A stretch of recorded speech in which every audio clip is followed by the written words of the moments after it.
Hey guys, it's Miss Bertsch here, and I just wanted to do this quick video just to give you some of the basics about watercolors and just to go over some of my assignments that I have coming up in the next couple weeks. Now, some of you have already done some of these assignments because you've taken my class before. Watercolor techniques have been around for hundreds of years. They really haven't changed much, but technology is helping us do new things, better things than we have ever done before. And the quality of materials has gotten better. So what you're going to need when you're starting your watercolors is you're going to want to have a nice flat surface to work on. I'm working on my drafting table, but you might want to use your dining room table. This is definitely not a project or a medium that you can just do on your lap. Now, not always though, but I like to do urban sketches or sketches outside, and I use this little koi kit. This is my personal little kit, and it comes with like a little brush, a water brush like this, and it has just 12 little colors, and I can have it on the go, put it in my purse or put it in a little bag and take it with me. And I create little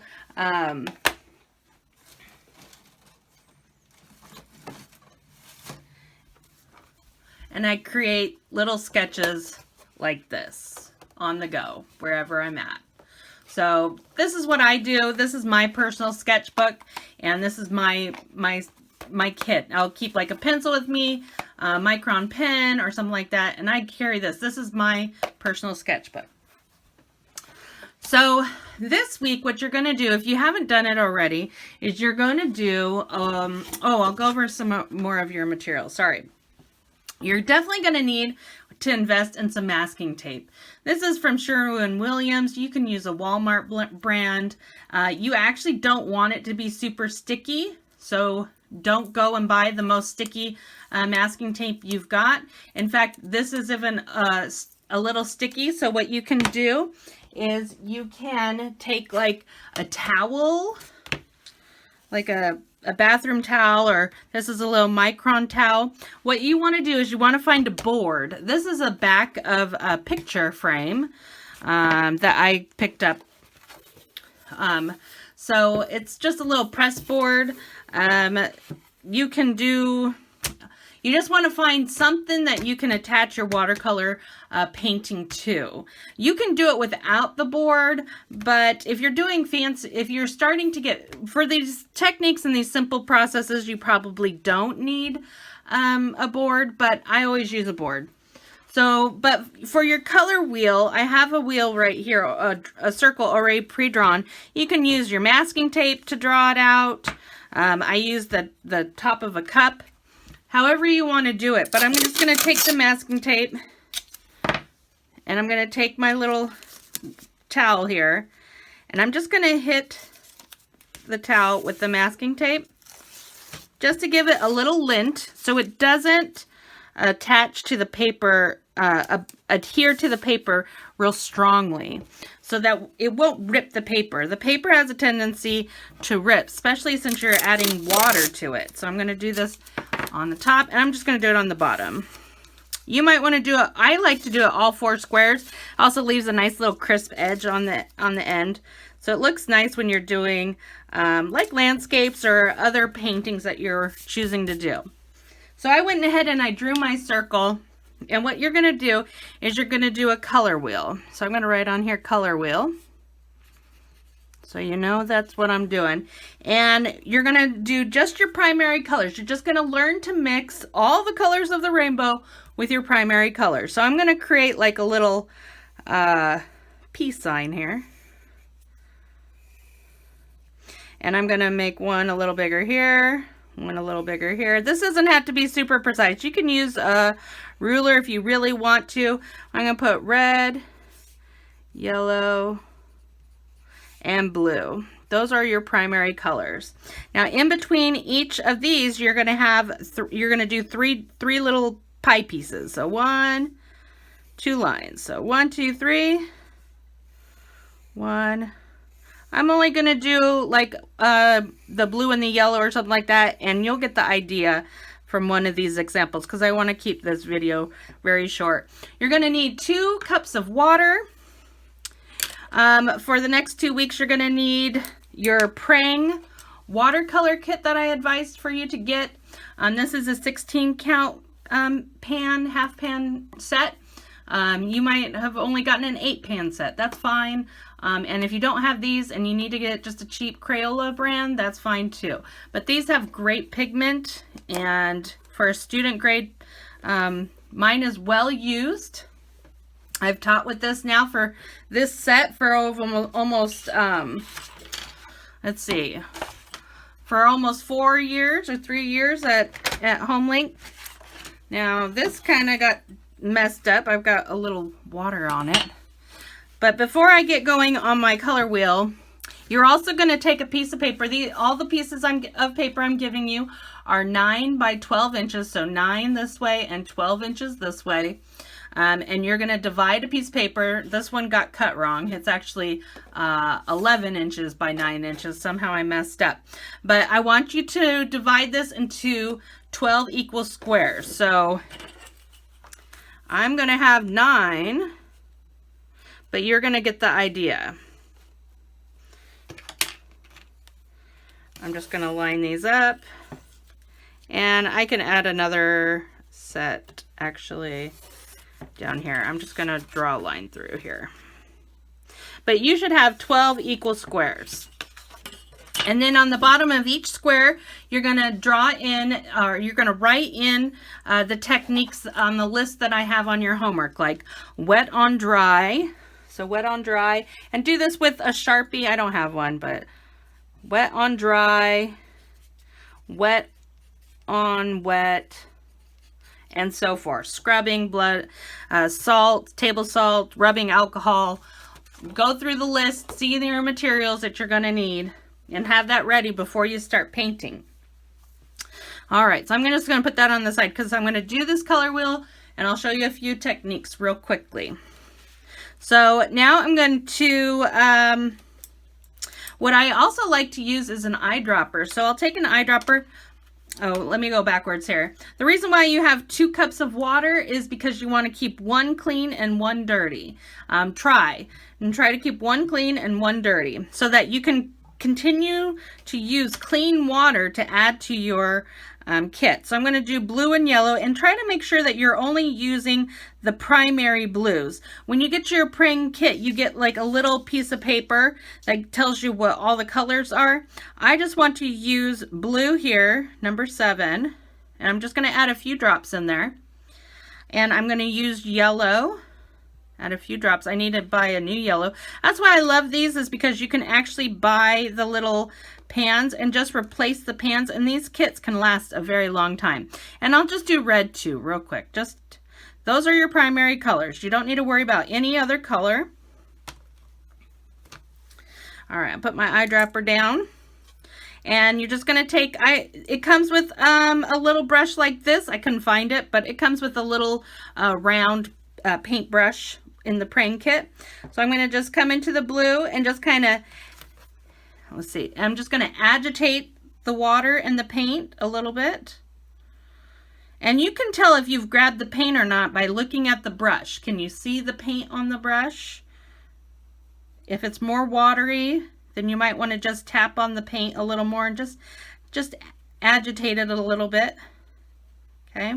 And then you're just going to fill in your little triangle here, your little piece of pie. So I started with blue first. And take your time. Okay. Paper towels are a must. So I'm going to just, oh, this was my clean water cup. This one will be clean now. And wipe it on a paper towel. You can use regular like microfiber towels or something like that if you don't want to use paper towels. But I personally like to use paper towels with my watercolors.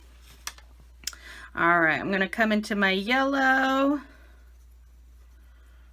Really load it up on there and paint my yellow on.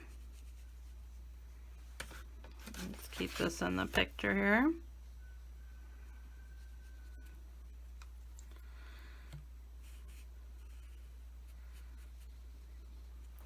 Now you want equal parts yellow and blue now. Now every time you use a color, you're going to clean your brush off real well with a dirty one. Now this is the dirty one. And now before you go into something like yellow for sure, just take your brush and put it in the clean one just to make sure you don't have any more blue or any other colors in there. I'm going to go ahead and take some of this yellow and I'm going to put it on my tray over here.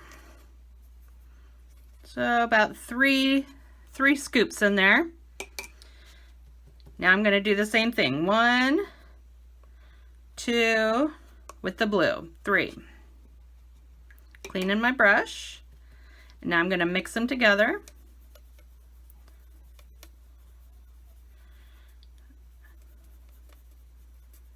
All right, and now you should have a green that you can put here in the middle.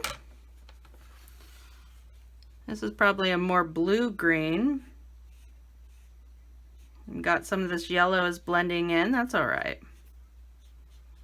It's actually kind of helping it become kind of actually more green. And you go back, clean your brush off, tap it in the clean water just to make sure. And maybe we want to just get more yellow in there. Maybe we'll tap in there. Grab some more yellow. Fill this one in.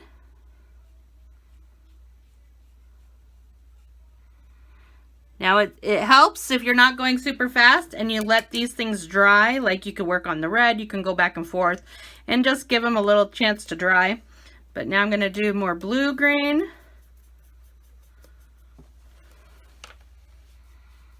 Maybe a little more blue in there.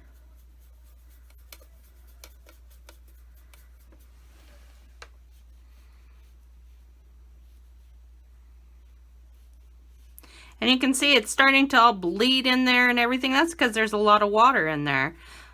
But the paper, you'll start to see the paper will start to take away some of that moisture. And then you're going to do this all the way around. So between blue and red, you're going to do purple. Between yellow and red, there'll be orange. And you'll do more yellowy orange or more reddish blue kind of thing. So you're going to finish that. And when you're done with that, and this is what happens when you know, if you put a little lint on the tape, it should just peel right off and it won't rip your paper. Sometimes this tape can be pretty strong and it will rip your paper. So this next thing you're going to do is we're going to turn this.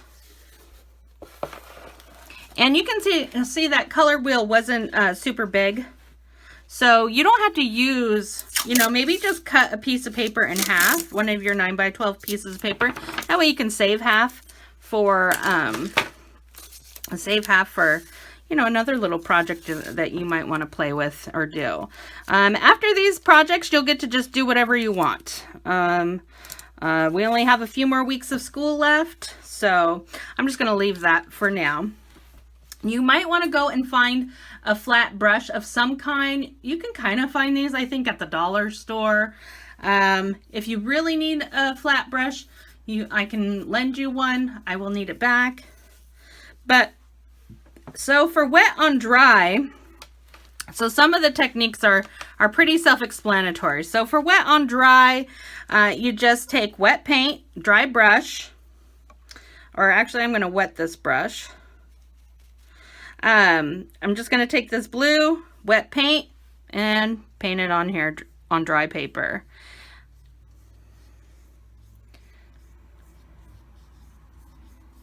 Okay. Now I'm going to clean my brush off really well.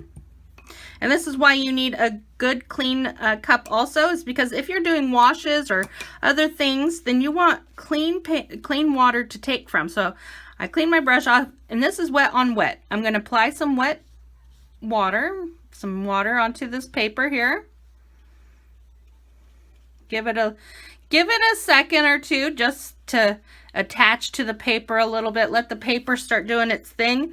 And then now I'm going to just come in and grab some red paint. And this is always fun to see, wet on wet. These are how washes are done, backgrounds and things like that.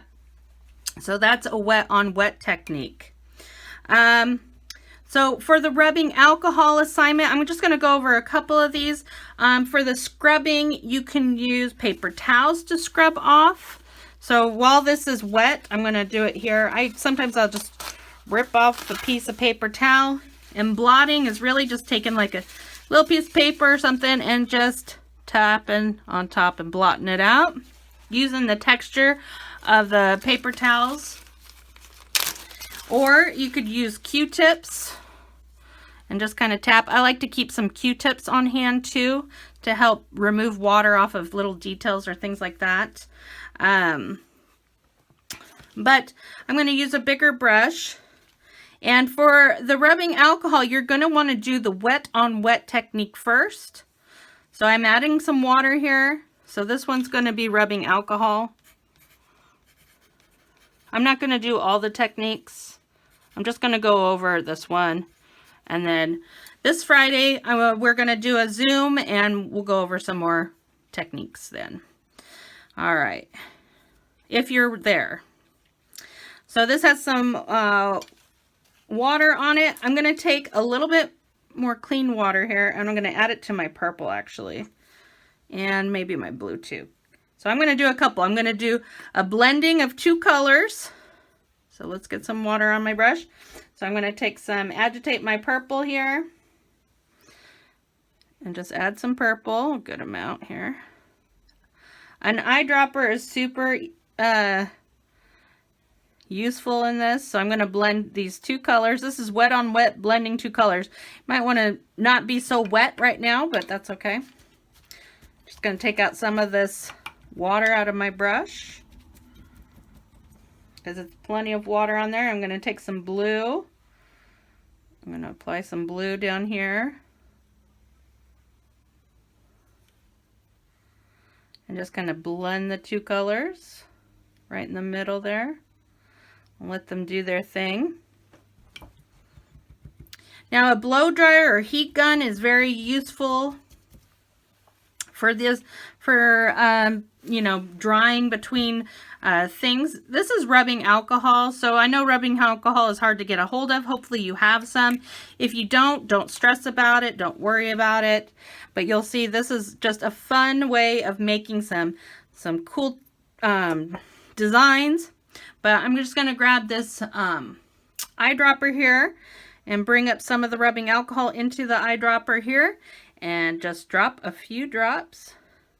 And they'll make little halos with the rubbing alcohol. So this is a fun one. I always really love doing it. You can go and you're going to do each square, each technique, and then, you know, maybe sprinkle on some salt. And then once you add the salt on the salt one, you just let it dry for a little bit, and then you can kind of rub off the salt. Just be careful because sometimes the paint can smear. Some people leave the salt on. I like to rub it off when it's dry. But anyways, have some fun this week. Show me what you've done. Send me your work so I can grade it. And I look forward to seeing you guys on Friday for a Zoom meeting. Again, it's not mandatory and it's only optional. And hopefully we'll do something special the following week. And I'll keep you in tune or up to date with all the next few weeks. So bless you guys. Have a good week. We'll see you guys next time.